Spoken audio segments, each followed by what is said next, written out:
Joining the never-ending list of absurd, strange, or just plain shocking truths that have only added to the barminess of this wrestling industry over the years, here are some more utterly odd and sometimes unbelievable wrestling facts that have only recently come to light. Hi, I'm Gareth here from What Culture Wrestling, and here are 10 crazy wrestler truths we just learned. Number 10, Mark Henry was once slapped by a wrestling fan, opting to not only go out of your way to touch former Olympic weightlifter and world heavyweight champion Mark Henry, but actually fully connecting with a rather powerful slap on the gigantic man is just plain stupid. But that's precisely what has gone down in the past, according to the Busted Open co-host. When talking on a recent edition of the Sirius XM podcast, the WWE Hall of Famer noted how, over the years, he has had to deal with folks hopping on his back for piggybacks, hitting him so hard it felt like they were looking for a fight, and folks poking and touching his stomach. In fact, on one occasion, that last act almost resulted in him breaking a person's arm,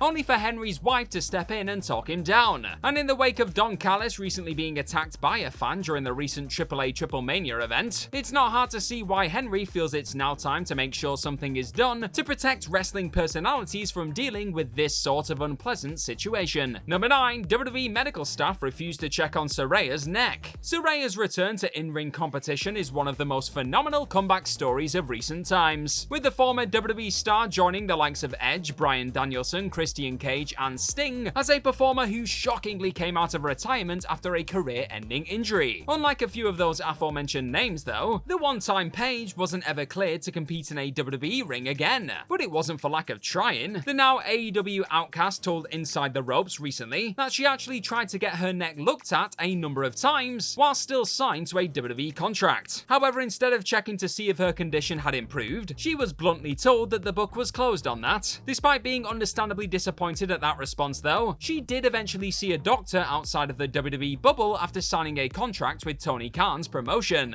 And after initially not being cleared to take a bump when signing on the All Elite dotted line, Saraya was finally given the green light to return to action again after a Halloween appointment with a Californian doctor to the stars. Now, what's been your favorite wrestling comeback in modern times? Well, let me know in the comment section down below. Number 8, Cody Rhodes thinks his last AEW run was a bit too meta. While the American Nightmare has been somewhat tight-lipped when it comes to how he truly felt about those final days as part of the All Elite promotion he helped create, Rhodes finally offered a rather surprising truth to Sam Roberts during a recent appearance on his podcast. According to the WrestleMania 39 main eventer, he felt his last run as a more polarizing personality was a little too meta. Rhodes' response to those crying out for him to turn heel was to boldly claim he wouldn't turn to the dark side, because that would definitely provoke some genuine heat out of those same frustrated fans, right? Well, sort of. Oh, and that final Dynamite promo, one that saw Cody passionately remind All Elite fans who helped build the alternative house they sat in, Rhodes finally admitted here that this was simply his way of telling the audience, I love you guys so much and I did all this, and if you have forgotten about it, I don't think that's cool. Number 7, Orange Cassidy has now defended his gold more than any champion in AEW history. AEW has boasted some terrific fighting champions over the course of its first 4 years of mayhem. Hangman Adam Page welcomed all AEW World Championship challengers. Jon Moxley similarly enjoyed the challenge of testing himself against the best AEW had to offer. And Jade Cargill set a record for most successful title defenses during her impressive run as the inaugural TBS champion. A record that stood for a whopping 2 months before another champion just unexpectedly overtook the dominant women's champion on July 15th. Over the course of one of the most surprisingly epic runs in recent wrestling history, Orange Cassidy has somehow defended his international championship a whopping 27 different times at time of recording, arguably turning the strap into a more coveted belt than the TNT gold in the process. It's a crazy stat that few honestly ever saw coming when Freshly Squeezed first toppled Pac back in October 2022, but his clever besting of Lance Archer at Battle of the Belt 7 has now firmly established this layabout genius as the true workhorse champion of AEW. Number 6, Bret Hart offered to be an AEW agent and they said no. With his stellar work evidently inspiring much of the All Elite roster, and the icon himself even unveiling the AEW World Championship for the very first time at Double or Nothing 2019, Bret the Hitman Hart's presence will forever be felt in Tony Khan's company. However, if the wrestling legend had it his way, he likely would have been even more involved with WWE's biggest rivals. That's according to pro wrestling writer Brian R. Solomon, with the author of Blood and Fire explaining on Twitter or X or whatever the hell it is recently recently that a conversation with the Hitman revealed that Bret had actually offered to agents for AEW at one point. But instead of bringing in one of the greatest minds the business has ever seen to coach and work with their talent, AEW told Hart that they would only want him to work as a manager if he were to become All Elite. Hart did tell Lucha Libre Online last year that he would still be open to working with AEW talents, before noting how he was very much happily retired and enjoying being at home. But it's still remarkable to learn that one of the true GOATs of the wrestling industry had their offer to guide the next generation turned down by TK and his team.